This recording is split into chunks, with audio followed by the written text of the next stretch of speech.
अस्सलाम वालेकुम, आदाब। गुलिस्तान न्यूज़ के जम्मू स्टूडियो में आप सबका खुशामदीद। प्रोग्राम अब तक आप देख रहे हैं, आपके साथ मैं हूं ज़ुहूर लोलाबी। प्रोग्राम अब तक में आज सबसे पहले बात बेंगलोर की करेंगे, क्योंकि आपको याद होगा कल रॉयल चैलेंजर्स बेंगलोर ने 17 साल बाद IPL ट्रॉफी अपने नाम की। खुशी का माहौल था, लेकिन आज ये खुशी गम में तब्दील हुई। आज जब रॉयल चैलेंजर्स बेंगलोर की टीम बेंगलोर पहुंची तो वहां पर मदाहों का हुजूम देखा गया, फैंस का हुजूम देखा गया, शायकीन का हुजूम देखा गया। चिन्ना स्वामी स्टेडियम के बाहर भगदड़ मची और भगदड़ के इस आलम में 11 लोगों की मौत वाक़ा हो चुकी है, जबकि 15 अभी भी जख्मी हैं, जिनमें से कई जिंदगी की जंग लड़ रहे हैं। आपको बता दें कि शायकीन यहाँ पर RCB टीम के इस्तकबाल के लिए जमा थे, लेकिन शायकीन इतने थे कि वहाँ पर भगदड़ मची और भगदड़ के इस आलम में अभी तक 11 लोगों की मौत वाक़ा हो चुकी है, 15 लोग जख्मी, जिनमें से कई बताए जा रहे हैं कि कई लोगों की हालत जो है वो नाजुक है। आपको बता दें कि मर्द, जन, बच्चे, बुजुर्ग, नौजवान तमाम लोग यहाँ पर पहुँचे थे, क्योंकि कल 17 साल बाद रॉयल चैलेंजर्स बेंगलोर की टीम ने पंजाब को हराकर IPL का टाइटल अपने नाम किया था। एक खुशी का माहौल था, लेकिन आज ये खुशी गम में तब्दील हो गई। बेंगलुरु के M चिन्ना स्वामी स्टेडियम के दरवाजे पर भगदड़ मचने से 11 अफराद जो है वो हलाक हुए, 15 अभी भी जख्मी हैं, जिनमें से कुछ की हालत नाजुक बताई जा रही है।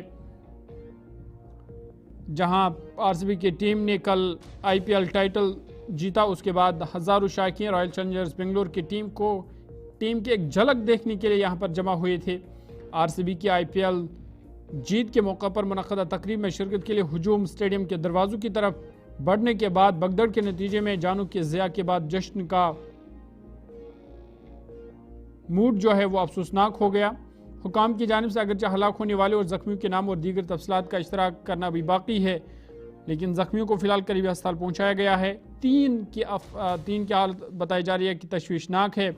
भगदड़ उस वक्त मच गई जब सैकड़ों शायकीन ने रुकावटें तोड़कर स्टेडियम में दाखिल होने की कोशिश की। पुलिस ने हल्के लाठीचार्ज का भी सहारा लेकर सूरत को काबू करने में कोशिश की। पुलिस का कहना है कि सड़कों पर ज़्यादा हुजूम की वजह से एम्बुलेंस फौरी तौर पर अस्पताल मुंतकिल नहीं हो सकी, और जिसकी वजह से स्टेडियम में कूदने के लिए कई लोग गेट पर चढ़ते हुए भी नजर आ रहे हैं, जिसकी वजह से गेट गिर गया और कई लोग जख्मी हुए। आपको बता दें कि इससे पहले जब आज RCB की टीम बेंगलोर पहुंची तो वहां के नायब वज़ीर आला ने उनका एयरपोर्ट पर शानदार इस्तकबाल किया, और उसके बाद चिन्ना स्वामी स्टेडियम में एक अहम तकरीब होनी थी, लेकिन इस दौरान वहां पर भगदड़ मची और भगदड़ के इस आलम में 11 लोगों की मौत वाक़ा हो चुकी है। बताया जा रहा है कि हलाकतों में इजाफे का खदशा है, और जो वहाँ की सरकार है उस पर भी कई तरह के इल्ज़ामात लगाए जा रहे हैं कि हिफाजती इक़दाम क्यों नहीं किए गए थे, और सरकार का ये मानना है कि हुजूम जो है वो तवक्को से ज़्यादा उमड़ आया, जिसकी वजह से वहाँ पर भगदड़ हुई। और फ़िलहाल इस हवाले से जो मज़ीद तहक़ीक़ात है वो जारी है, और जो लोग अभी फ़िलहाल अस्पताल में ज़ेर इलाज है। खबर है कि जो डिप्टी CM है वो वहाँ पहुँच चुके हैं, उन्होंने उनकी दरियाफ्त की। और इधर खबर ये भी है कि वज़ीर-ए-आज़म नरेंद्र मोदी ने भी इस अफसोसनाक हादसे पर दुख का इजहार किया है। उन्होंने जो इस भगदड़ में जिनकी मौत वाक़ा हो चुकी है उनके लवाकिन के साथ ताज़ियत का इजहार किया, और साथ ही साथ उन्होंने जो ज़ख्मी हुए लोग हैं जो अभी अस्पताल में हैं उनकी जल्द सेहतियाबी के लिए दुआ भी की है।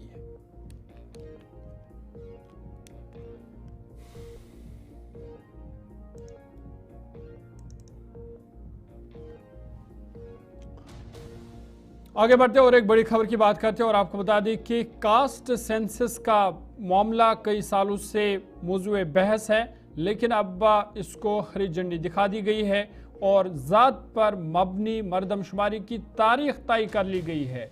1 अक्टूबर 2026 से पहाड़ी इलाकों से इस कास्ट सेंसस की शुरुआत होगी। लद्दाख और जम्मू कश्मीर से इसकी शुरुआत होगी और फिर मुल्क भर में 1 मार्च 2027 से इस अमल का आगाज होगा। 16 जून को इस वाले से बाज़ाब्ता तौर पर सरकारी गेज़ट जो है वो जारी किया जाएगा। और ये बड़ी खबर और अहम पेशरफ्त ज़ात पर मबनी मरदमशुमारी के हवाले से, और जो मरदमशुमारी होगी, जो सेंसस 2025 होगी, उसी के साथ साथ ये कास्ट सेंसस भी की जाएगी, ज़ात पर मबनी मरदमशुमारी भी की जाएगी। और इस वाले से बाज़ाब्ता तारीखों का ऐलान भी हो चुका है। 1 अक्टूबर 2026 से बाज़ाब्ता तौर पर इसका आगाज़ होगा। और आपको बता दें कि ज़ात पर मबनी मरदमशुमारी जो है वो 2 मरहलों में की जाएगी। 1 अक्टूबर 2026 से पहाड़ी इलाकों से इसकी शुरुआत होगी और फिर मुल्क में मार्च 2027 से इसका बाज़ाब्ता तौर पर आगाज़ होगा। पहला मरहला 2026 से शुरू होगा, जबकि दूसरे मरहले की शुरुआत 1 मार्च 2027 से होगी। पहले मरहले में 4 रियासतों उत्तराखंड, हिमाचल प्रदेश, लद्दाख और जम्मू कश्मीर में ज़ात पर मबनी मरदमशुमारी होगी। बता दें कि आज़ाद हिंदुस्तान में पहली बार ज़ात पर मबनी मरदमशुमारी होने जा रही है। 1931 के बाद अब तक हिंदुस्तान में ज़ात पर मबनी मरदमशुमारी नहीं हुई थी।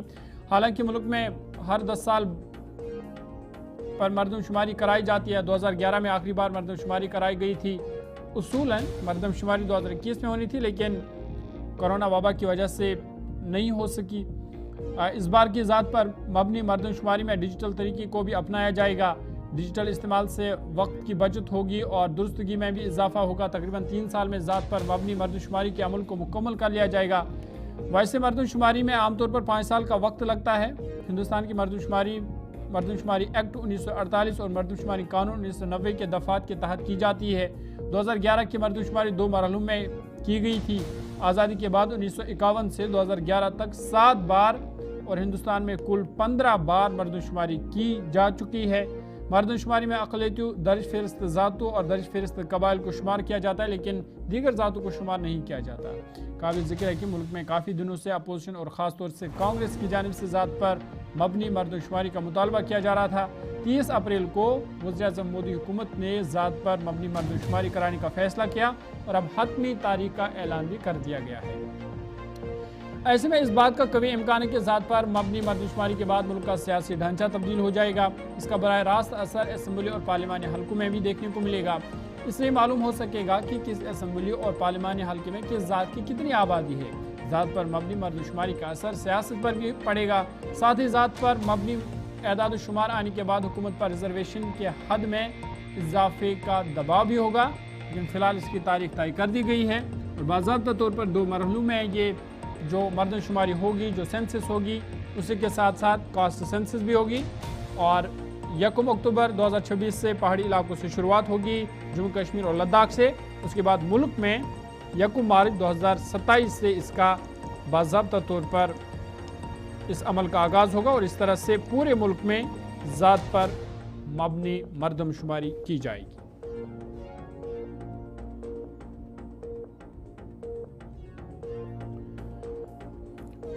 आगे बढ़ते हैं, बात अब जम्मू कश्मीर की करते हैं और आपको बता दें कि आइंदा दिन जम्मू कश्मीर के लिए काफ़ी अहम है, क्योंकि वज़ीर-ए-आज़म नरेंद्र मोदी ईद पर जम्मू कश्मीर के लोगों को एक बड़ी सौगात देंगे। वज़ीर-ए-आज़म नरेंद्र मोदी के 6 जून को मुतवक्का जम्मू कश्मीर के अहम दौरे के पेश नज़र तैयारियाँ जो है वो शुरू की गई है। सिक्योरिटी के हवाले से भी इंतहाई सख्त इंतजाम किए गए हैं। चिनाब पुल की तारीख की इफ्तिताही तकरीब और वंदे भारत ट्रेनों की रवानगी के पेश नज़र police, CRPF, railway protection force और दीगर एजेंसियों को हाई अलर्ट पर रखा गया है, जबकि कटरा, रियासत और उधमपुर समेत हसास इलाकों में चप्पे चप्पे पर सिक्योरिटी एहलकारों को भी तैनात कर दिया गया है। ज़राए के मुताबिक वज़ीर-ए-आज़म की आमद से कबल मुश्तबा नक़्ल हरकत की रोकथाम, अहम तनसीबात की निगरानी और तकरीब के मकामात की मुकम्मल सीलिंग के लिए ड्रोन, CCTV और इंटेलिजेंस टीमें फ़ाल की गई है। जम्मू से कटरा तक शाहराहों पर फ्लैग मार्च और खुसूसी नाकाबंदी भी जारी है। वज़ीर-ए-आज़म नरेंद्र मोदी 6 जून यानी जुम्मा के दिन को दुनिया के सबसे ऊंचे रेलवे चिनाब पुल का इफ्तिताह करेंगे, जो 359 मीटर की बुलंदी पर वाक़ा है और इसे इंजीनियरिंग का एक आलमी शाहकार करार दिया जा रहा है। ये पुल 1315 मीटर तवील है और इसे ज़िलज़लों और शदीद हवाओं के ख़िलाफ़ निज़ामत के लिए ख़ास तौर पर डिज़ाइन किया गया है। इसी रोज़ वज़ीर आज़म कटरा से वादी कश्मीर के दरमियान 2 वंदे भारत ट्रेनों को झंडी दिखाकर उनको रवाना भी करेंगे, जो कटरा और श्रीनगर के दरमियान सफरी वक्त को 2 से 3 घंटे तक कम कर देंगे। इस इकदाम को जम्मू कश्मीर की अंदरूनी राबताकारी और इक्तिसादी सरगर्मियों के फ़रोग में एक अहम संग मील करार दिया जा रहा है। इस मौका पर वज़ीर आज़म जम्मू कश्मीर के पहाड़ी और दुश्वार गुजार इलाकों में तामीर शुदा भारत के पहले केबल स्टे रेलवे पुल का भी इफ्तिताह करेंगे, जो एक इंजीनियरिंग कामयाबी है। दौरे के दौरान वज़ीर आज़म कटरा में Shri Mata Vaishno Devi institute of medical excellence की बुनियाद पर भी उसकी बुनियाद भी रखेंगे, जो 350 करोड़ रुपए की लागत से तामीर किया जाएगा। ये रियासी ज़िला का पहला मेडिकल कॉलेज होगा जो इलाके में सेहत के बुनियादी ढांचे को नई तरक्की फराहम करेगा। वज़ीर आज़म सरहदी और दूर दराज इलाकों में आखिरी हद तक रसाई को यकीनी बनाने के लिए कई अहम सड़क मनसूबों का भी इफ्तिताह करेंगे, जिससे इलाके में बुनियादी ढांचे और नकल हमल के सहूलियात को फ़रोग मिलेगा। वज़ीर आज़म नरेंद्र मोदी के दौरे से कबल कल रेल के वज़ीर अश्विनी वैष्णव आ रहे हैं, जो यहाँ पर इंतज़ामात का जायज़ा लेंगे, क्योंकि एक अहम संग मेल मुकम्मल होने वाला है। बारामूला उधमपुर श्रीनगर जो रेल लिंक है वो मुकम्मल होने वाला है, और कल रेल वज़ीर जो है अश्विनी वैष्णव वो आएंगे, और उसके बाद 6 जून को वज़ीर आज़म नरेंद्र मोदी आएंगे, जो इस वंदे भारत ट्रेन का बाज़ाब्ता तौर पर इफ्तिताह करेंगे और जम्मू कश्मीर के लोगों के लिए इसे वक्फ करेंगे।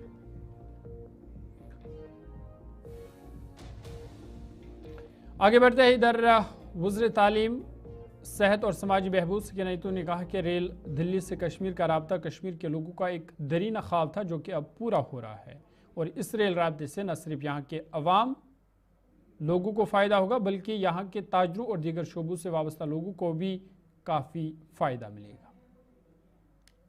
मदद हो जाएगी। ये जो रेलवे का कनेक्शन है ये बहुत इम्पॉर्टेंट है, क्योंकि ये कोई दीरीना ख्वाब ही था। हमारे जो यहाँ बुज़ुर्ग लोग थे वो कभी सोचते थे कि शायद रेल कभी कनेक्ट होगी जम्मू कश्मीर में, लेकिन मैं समझती हूँ कश्मीर में आज ये बहुत बड़ी खुशखबरी है, और इससे बहुत सारा फ़ायदा जो है वो कश्मीर के लोगों को, जम्मू के लोगों को मिलेगा, ताकि वो जो रास्ता है हमारा नेशनल हाईवे अक्सर बेशतर वो बंद हो जाता है, बारिश थोड़ी सी आ जाती है जिसकी वजह से काफ़ी नुकसान हो जाता है, चाहे वो बिज़नेस क्लास का हो या आम लोगों का है। लेकिन अब ये रेल जब कनेक्ट होगी कश्मीर के साथ तो ये नुकसान से यहाँ के लोग जो हैं, चाहे वो बिज़नेसमैन हो, चाहे वो आम इंसान हो, चाहे स्टूडेंट हो जो बाहर तालीम हासिल करते हैं, उनके लिए बहुत फ़ायदा मंद होगा।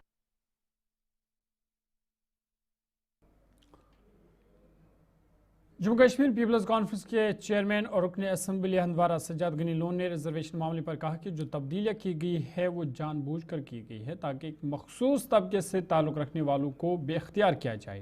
मुलाजमीन को नौकरियों से बरतरफ करने पर सज्जाद गनी लोन ने कहा कि कश्मीरियों को टारगेट करने से उन्होंने कहा कि इससे मज़ीद नफरत बढ़ जाएगी, जो कि खित्ते के लिए ठीक नहीं होगा।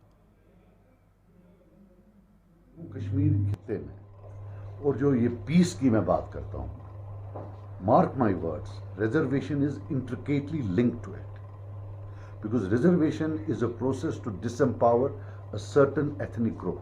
दे are targeting a certain ethnic group, and this is the ethnic group which has the key to peace. Reservation में जो टारगेट किया गया है, it is a regional problem.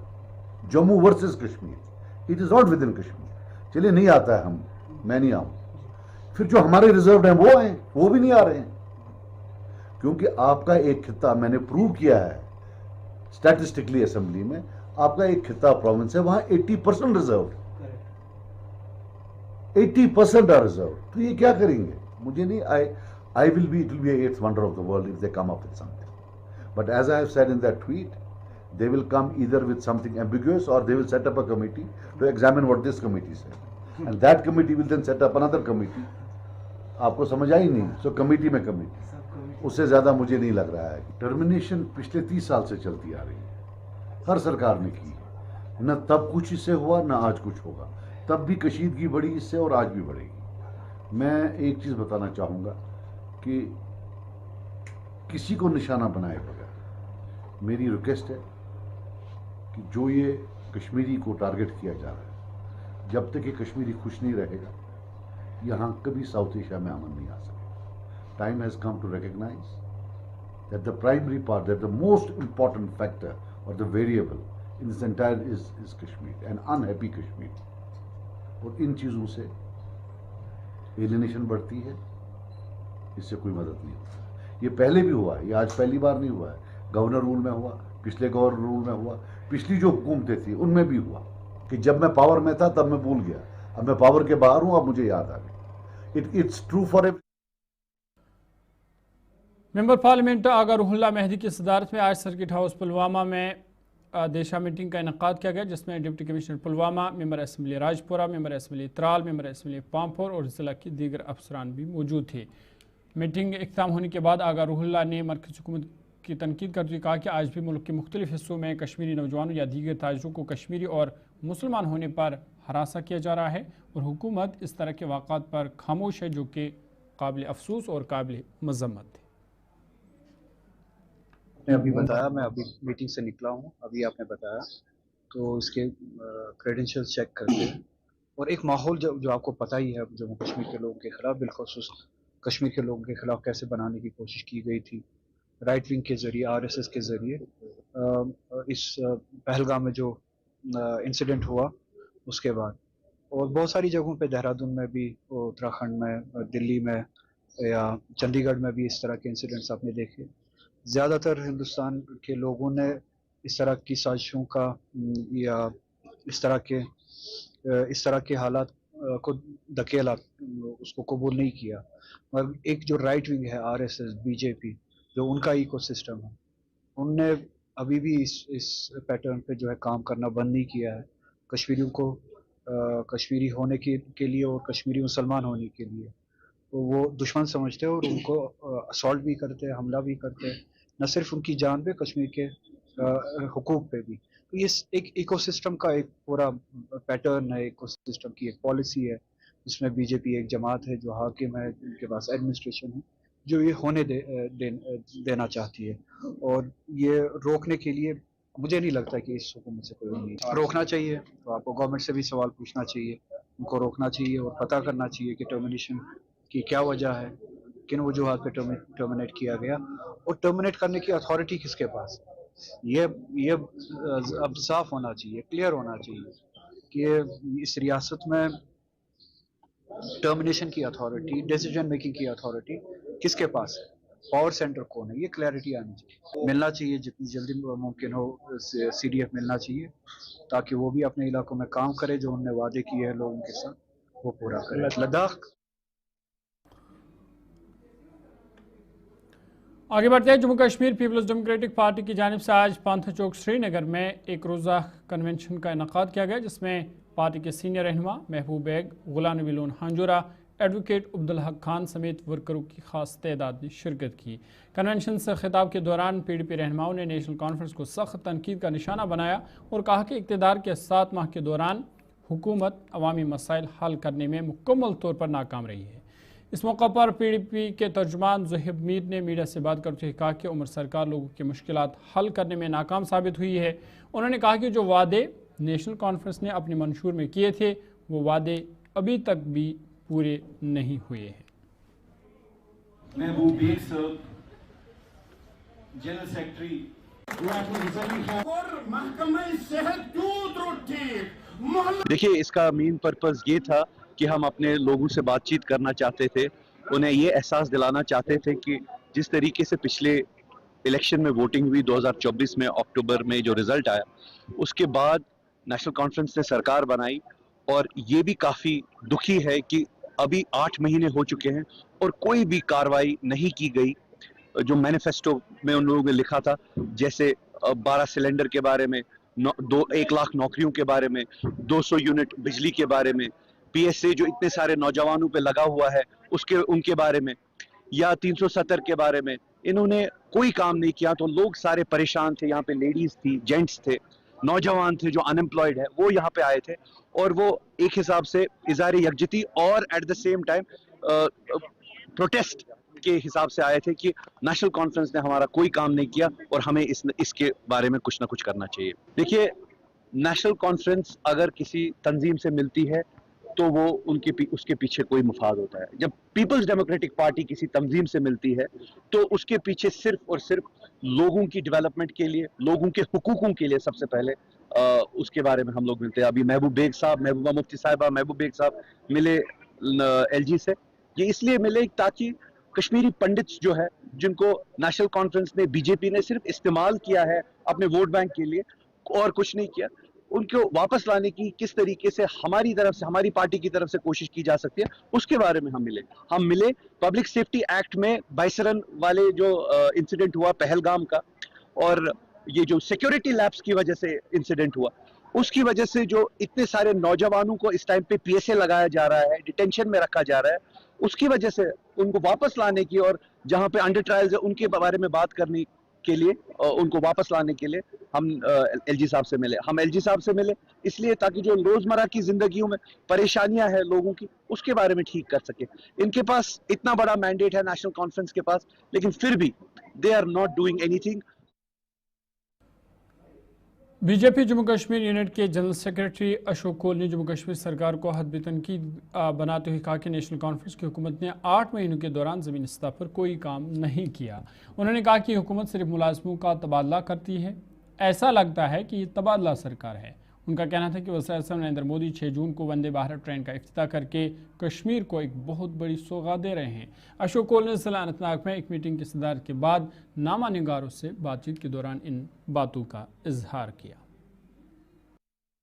कार्यक्रम हमने दिया है कार्यकर्ताओं को, इन सब कार्यक्रमों को व्यवस्थित ढंग से करने के लिए आज हमने यहाँ साउथ कश्मीर की एक बैठक, साउथ कश्मीर का एक वर्कशॉप किया। सर मेरे तो प्रश्नों के बीच में यहाँ बातों में आ जाते हैं, उसमें मैंने कहा है कि भाई हमको थोड़ा मेहनत करनी पड़ेगी, हमको थोड़ा आगे बढ़ना पड़ेगा, हमको थोड़ा और लोगों में जाना पड़ेगा और लोगों में कहना पड़ेगा कि 8 महीने की सरकार नेशनल कॉन्फ्रेंस की रही है। उस 8 महीने में नेशनल कॉन्फ्रेंस में क्या किया?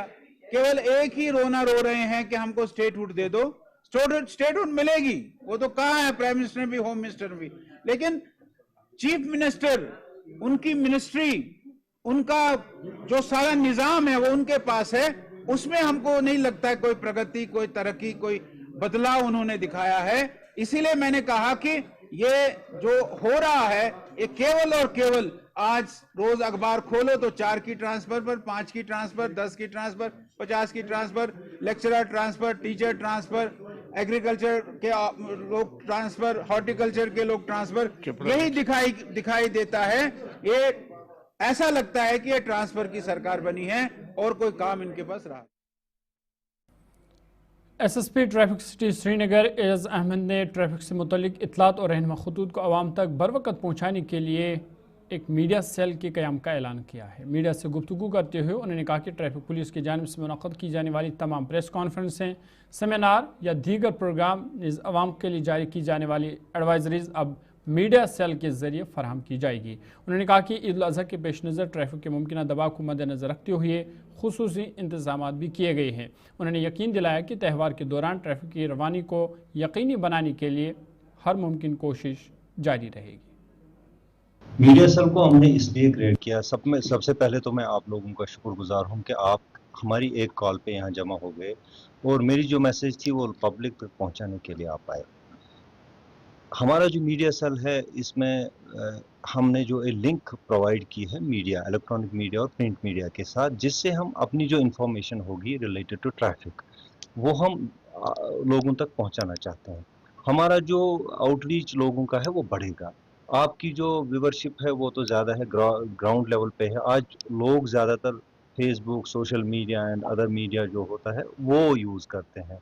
जो ट्रेडिशनल मीडिया, प्रिंट मीडिया और जो गवर्नमेंट मीडिया से दूरदर्शन, उसमें जो है व्यूवरशिप उतनी ज़्यादा है नहीं आजकल, और लोग जो है there are only selected people जो उसमें जो जिसको वो व्यूवर्स होते हैं उसके, तो अक्सर लोगों के पास हमारी मैसेज टाइम बाउंड मैनर में नहीं पहुंचती है। तो हमने सोचा कि हमारी जो जितनी भी मैसेज हो, चाहे वो लोगों की कुछ प्रॉब्लम्स हो वो हाईलाइट करें, वो मीडिया हमारे एक ही ऑप्शन है, उनको हमने एक प्लेटफॉर्म दे दिया। They can discuss with us, they can come to us, not only कि प्रेस कॉन्फ्रेंस देना, जो रिलेटेड टू ट्रैफिक इश्यूज होंगे और जो अथॉरिटीज तक पहुंचानी है, वो इसको एक लिंक बनाने के लिए हमने ये मीडिया सेल बना दिया है। और हमारी तरफ से जो मैसेज जाएगी वो आम जनता तक पहुंचाने के लिए एक एफर्ट है। देखें, ईद जो है, ईद बकरा ईद में कुछ एडिशनल इश्यूज होते हैं हमारे, जो कि ईद उल फितर पे नहीं होते हैं। बकरा ईद पे जो है अभी सभी लोग अपना जो है सैक्रिफिशियल शीप जो है उसको खरीदने के लिए यूजुअली बहुत सारी जगहों पे उन्होंने लगाए होते हैं जो शीप सेलर्स होते हैं। ख़ास तौर पर हमारा जो डाउनटाउन में ईदगाह एरिया है वहाँ पर बहुत सारी लोग आ जाते हैं डिफरेंट एरिया से और वहाँ पर अपने शीप बेचते हैं। वहाँ पर एक इशू रहता है कि ट्रैफिक कंजेशन हो जाता है, उसको एड्रेस करने के लिए हमने अपना अमला रखा है। प्रेशर तो है बहुत।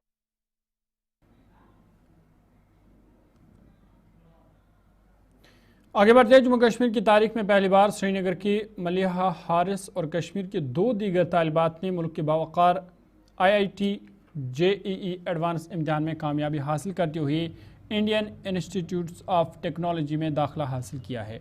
मीडिया से बात करते हुए मलिहा हारिस ने अपनी कामयाबी की कहानी बयान की और कहा कि ये सब मेहनत, लगन और ख़ुद पर यकीन का नतीजा है। उन्होंने दीगर तलबा व तालिबात पर जोर दिया कि वो साबित कदम रहे, अपनी सलाहियतों पर भरोसा रखें और मुसलसल मेहनत के ज़रिए अपने ख्वाबों को हकीकत में बदलें। अस्सलाम वालेकुम, मेरा नाम मलिहा हारिस है, मैं श्रीनगर से ही हूँ।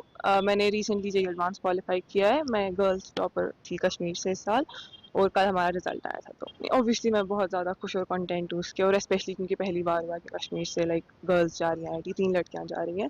पेरेंट्स भी ऑब्वियसली बहुत ज़्यादा खुश थे, टीचर्स भी थे, वो ओवरजॉयड और वो बहुत अपना एक्सप्रेस कर रहे थे कि they was really happy and content with it. तो हाँ, तो बेसिकली ये सेम ही रहता है कि सबसे important consistency, and you have to keep working hard. और ये it's not a race, it's a marathon. तो आपको 2 साल कंटिन्यूसली पढ़ना पड़ेगा। ऐसा नहीं है कि मैं 1 साल पढ़ लूँगी या 2-3 महीने पढ़ा फिर छोड़ दिया फिर से पढ़ना स्टार्ट किया। तो consistency is the most important. फिर जितना हो सके उतना करना है, फिर लास्ट पे खुदा पे ही छोड़ना है। मतलब अपनी मेहनत पे तो कॉन्फिडेंस था कि इतनी मेहनत की है तो हो जाना चाहिए, बट ऑब्वियसली थोड़ा रहता है एट द एंड कि होगा नहीं होगा, बट हाँ ओवरऑल कॉन्फिडेंस ही था। हाँ, तो बेसिकली आप जिस भी कोचिंग में एनरोल्ड है वहाँ के जो टीचर्स हैं वो आपको जो भी गाइड कर रहे हैं वो सब उनको कंटिन्यूसली फॉलो करें, जो वो आपको बोल रहे हैं वो माने। PYQs बहुत इंपॉर्टेंट होते हैं, फिर अकॉर्डिंगली आपके कैलिबर के हिसाब से आपको बुक्स बोलेंगे वो सब फॉलो करना। और क्योंकि they usually teachers who already qualified the exam, तो उनका सुनिए, basically follow them as much as you can. मेरा मोस्टली इंजीनियरिंग करने का स्टार्टिंग में, मेरे कज़न ने भी IIT किया है इससे पहले, IIT भुवनेश्वर से उन्होंने इंजीनियरिंग की है। तो उनको देख के भी मुझे थोड़ा सा इंस्पिरेशन था। He is always been my role model. तो उनको देख कर भी मुझे हमेशा से था कि बचपन से कि IIT जाना है आगे जाकर। मेरी बहन खुद वरना नीट का एग्जाम दे रही है, मतलब वो उसकी प्रिपरेशन कर रही है। तो हाँ, it's always different for everyone कि उनको क्या करना है, but just listen to yourself, क्योंकि फिर मेहनत आप ही को करनी है। अभी DDC सोगाम नासिर लोन ने आज सोगाम में sub divisional agriculture office Sogam में किसानों में मुफ्त सब्जियों के बीज तकसीम करने की तकरीब में शिरकत की और उसका जायज़ा भी लिया। ये इकदाम किसानों की मदद और लोलाब में पायदार ज़रूरी तरीक़ों के फ़रोग़ के लिए उठाया गया है। नासिर लोन ने मुतल्लिका महकमे के अफसरों की कारकर्दगी को सराहते हुए कहा कि तमाम किसानों को यहाँ से मुफ्त बीज हासिल करना चाहिए ताकि उनकी आमदनी में इजाफ़ा हो सके।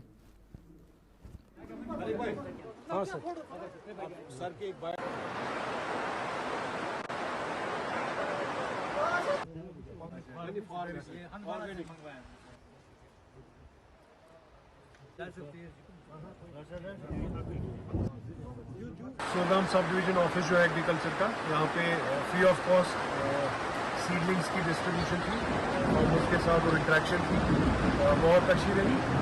और आई थिंक ऐसे इनिशिएटिव्स बहुत इम्पोर्टेंट हैं जो हमारे लोलाब एरिया में जितने भी फार्मर्स हैं, एग्रीकल्चर से मुंसलिक जितने भी फार्मर्स हैं उनको थोड़ा काउंसलिंग करते हैं, थोड़ा गाइडेंस देते हैं। और जो नए हाइब्रिड सीड्स आते हैं वहाँ से उनके जो सीडलिंग्स, छोटे प्लांट्स, यही हम जो हमारा कंपाउंड है ऑफिस जहाँ पे ये बड़ा जो हाईटेक ग्रीन हाउस है वहाँ पे जो हम सीडलिंग्स बनाते हैं वो उनको फराहम की गई।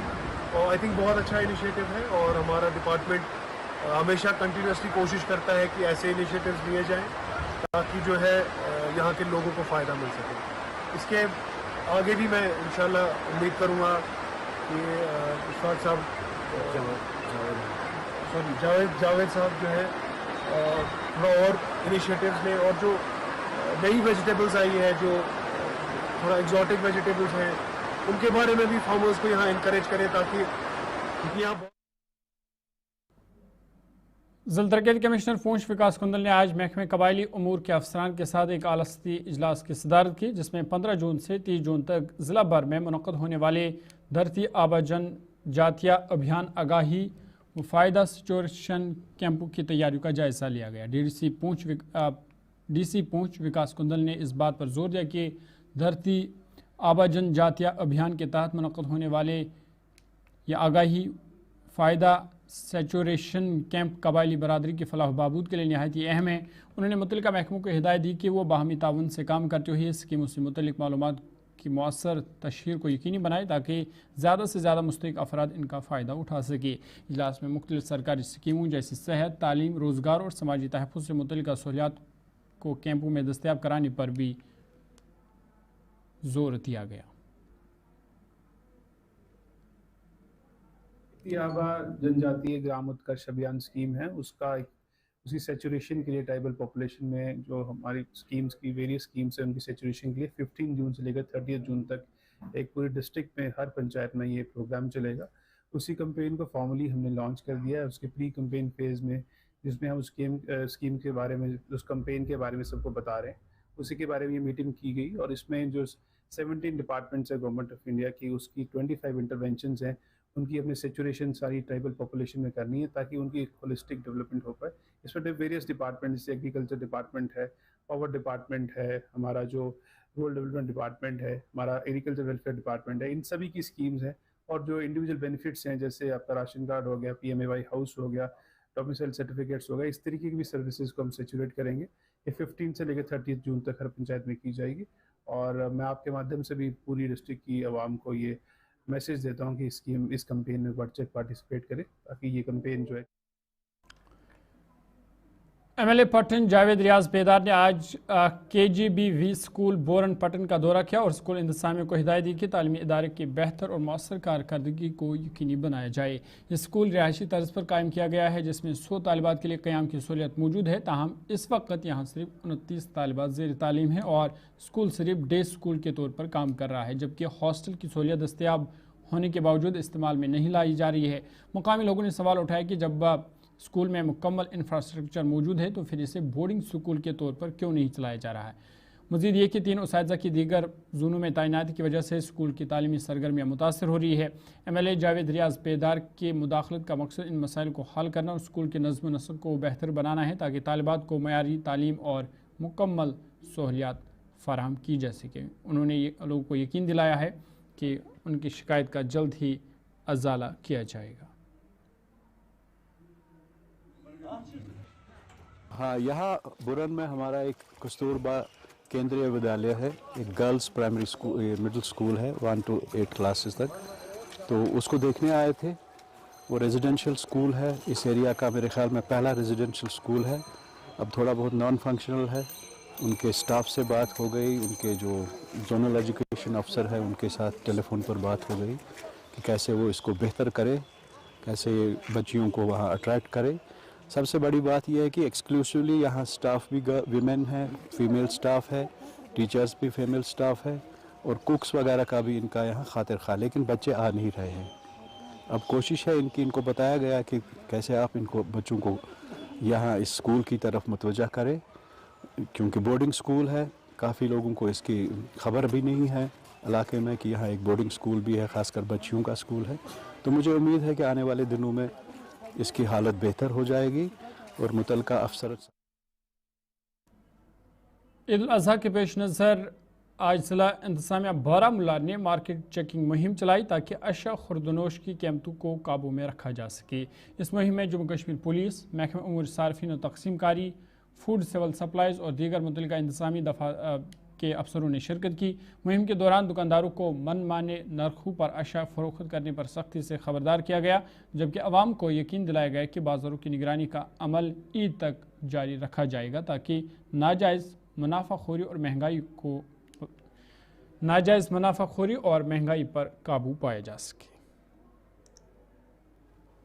ड्यूटी जम्मू कश्मीर के साथ साथ चाहे हम दीगर स्टेटों या पूरे मुल्क के हवाले से बात करें, क्योंकि ईद उल अज़हा की जो तकरीब अब होने वाली है, तमाम तर तैयारियां जो है वो आहिस्ता आहिस्ता की जा रही हैं। खुसूसन नॉर्थ कश्मीर के बारामूला इलाके की बात करें, जहां पे डिप्टी कमिश्नर बारामूला के हिदायत पे आज मार्केट चेकिंग की गई, जिसमें तहसीली इंतज़ामिया के साथ साथ चाहे पूरी डिस्ट्रिक्ट एडमिनिस्ट्रेशन के जो टीम है वो यहाँ पे नज़र आ रही हैं। बिलखुसूस यहाँ पे जम्मू कश्मीर पुलिस या रेवेन्यू डिपार्टमेंट या इसके साथ साथ उमूर सारिफिन के हवाले से बात करें, वो लोग जो है मुतहर्रिक नज़र आ रहे हैं। और आज बाकायदा तौर पर बारामूला के मार्केट में जो है मार्केट चेकिंग की गई और फिलहाल मज़ीद हम जानने की कोशिश करेंगे।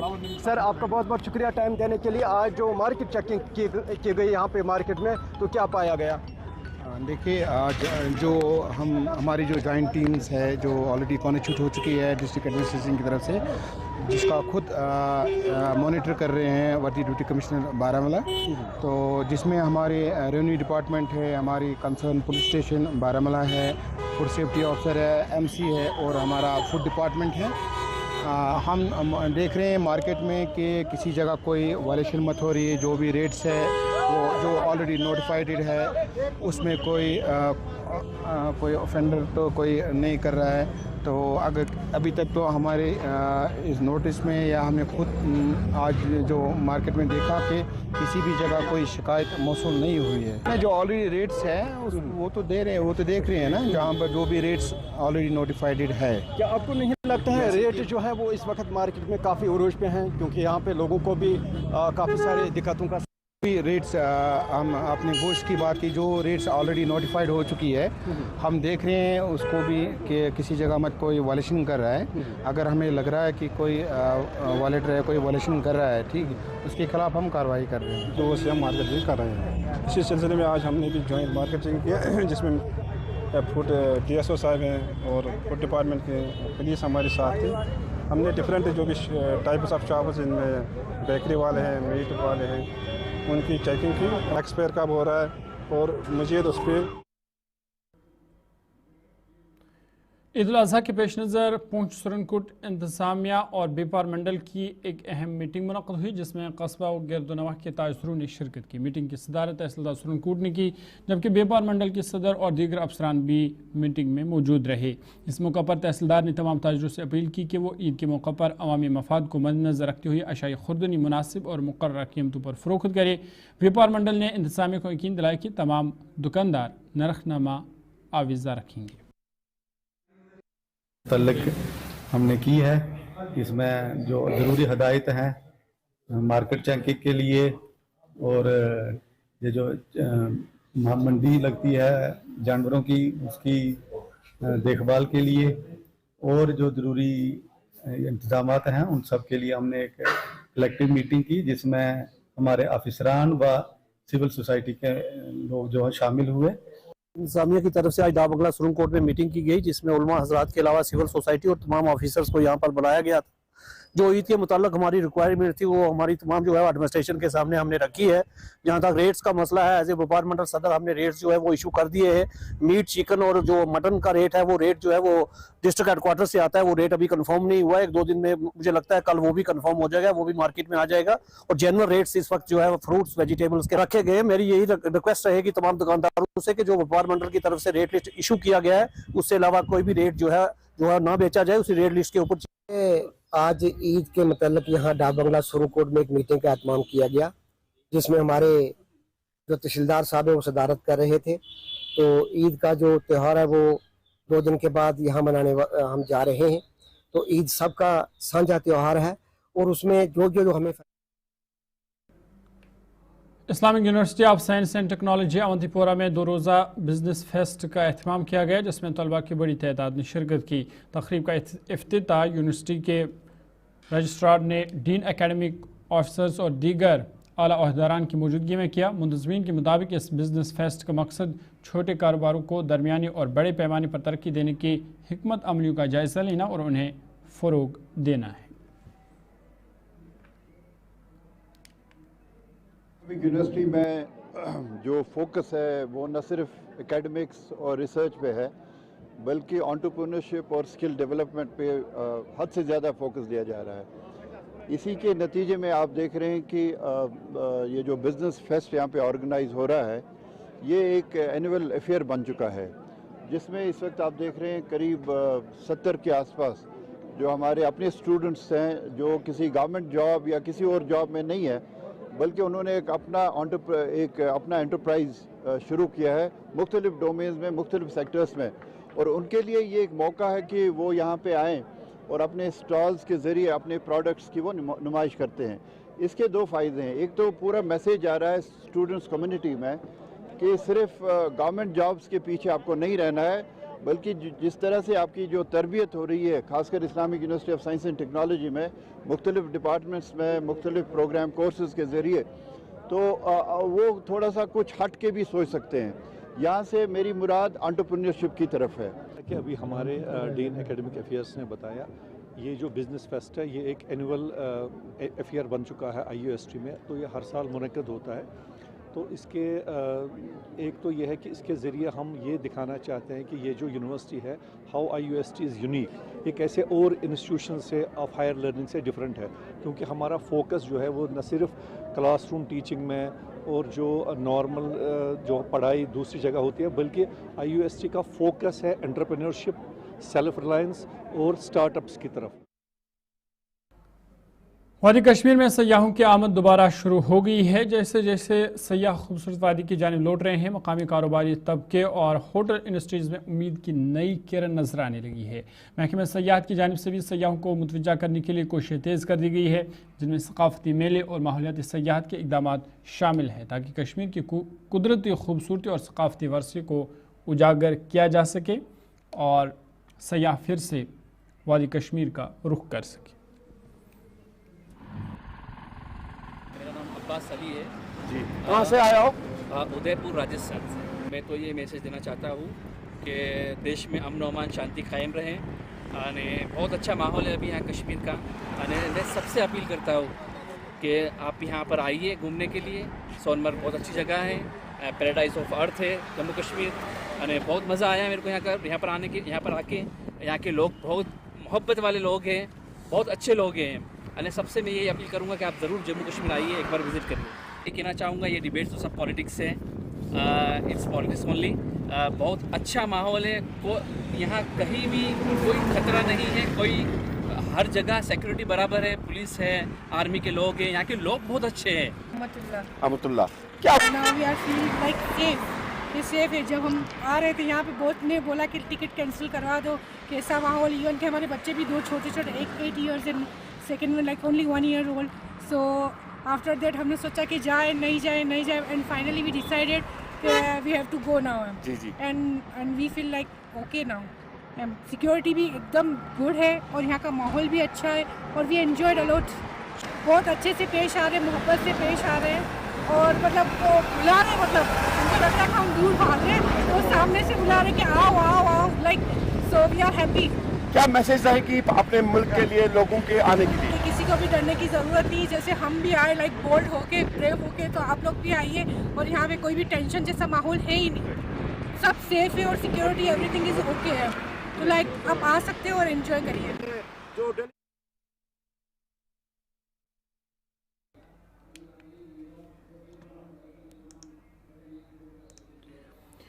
आगे बढ़ते हैं। खिता चनाब डोडा को बलेसा से जोड़ने वाली 30 किलोमीटर तवील सड़क नामुकम्मल है, जिसकी वजह से इलाके के लोग रोज़ाना अपनी जान को ख़तरे में डालने पर मजबूर हो गए हैं। इलाके के लोगों का कहना है कि इस सड़क को नज़रअंदाज कर दिया गया है, जिससे मकामी लोग मायूस नजर आ रहे हैं।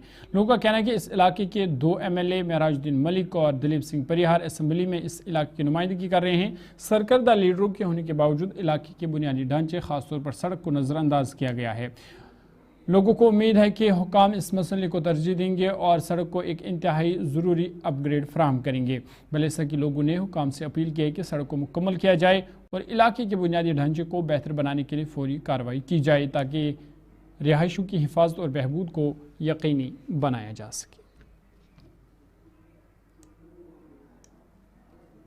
बेसिकली मैं यहीं से लोकल हूँ, लेकिन मैंने आज तक कोई भी चैनल यहाँ पे नहीं आते हुए देखा, किसी ने भी इस चीज़ की बात नहीं उठाई। फर्स्ट टाइम आपका चैनल आया, थैंक यू सो मच आपका, क्योंकि ये वाला पैच जो है ये इतना बैकवर्ड है। कोई भी यहाँ बाहर से आता है, बलेसा इतनी खूबसूरत जगह है, यहाँ की रोड तो क्लास होनी चाहिए थी, लेकिन यहाँ पे आप देखें ये इतना पैच है, इसमें बिल्कुल मुश्किल से एक गाड़ी लगती है। न जाने कितने एक्सीडेंट्स हुए, लेकिन किसी ने कुछ नहीं किया। सारे आते हैं, देखते हैं, कोई एमएलए कोई कुछ नहीं। एमएलए रोज़ यहीं से गुजरता, लेकिन उसने कभी इस चीज़ के बारे में बात नहीं उठाई। तो हम चाहते हैं कि इसके बारे में कुछ भी किए, जब तक हाईवे बनेगी तब तक इसको थोड़ा वाइडनिंग वगैरह कर दी जाएगी। सर देखिए सर, हमें तो पहली बार आप यहाँ पे, हमें अच्छा लगा कि आप यहाँ पर आए, इस रोड को देखने आए सर।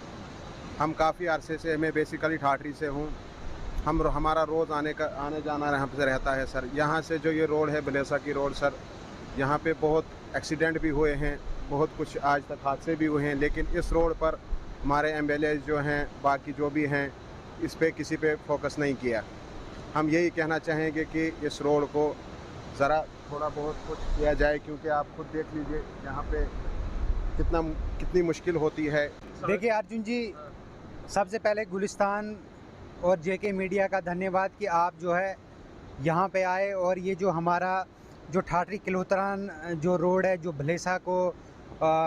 भलेसा के लिए ये रोड यहाँ से जाता है। आप देखिए बंजुआ इसमें आता है, गंदो भलेसा आता है, और कई सारी तहसीलें और पंचायतें जो इस रोड के साथ कनेक्टेड हैं, लेकिन यहाँ पे जो है कंसर्न डिपार्टमेंट और गवर्नमेंट जो है उनने अभी तक इस पे कोई भी संज्ञान नहीं लिया है।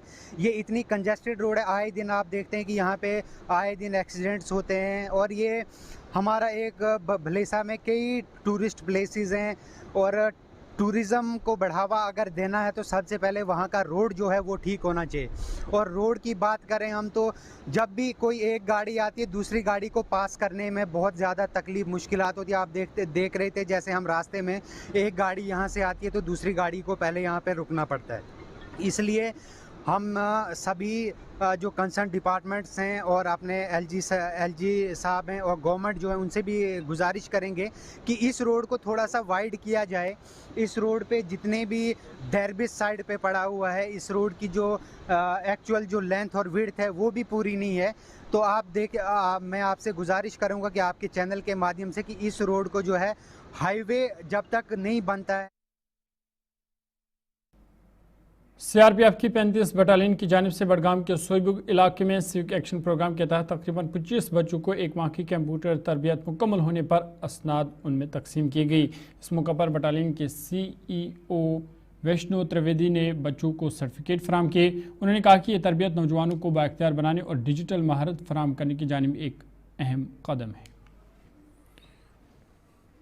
देख रहे हैं कि गवर्नमेंट ऑफ इंडिया के इनिशिएटिव के तहत जो है दुनिया भर के जो स्किल डेवलपमेंट के प्रोग्राम्स हैं, जैसे लास्ट ईयर में टेलरिंग, एम्ब्रॉयडरी, ब्यूटिशियन वगैरह कोर्स कराए थे, बेसिक कंप्यूटर्स कोर्स कराए थे, तो इस बार भी ये बेसिक कंप्यूटर का कोर्स कराया गया है।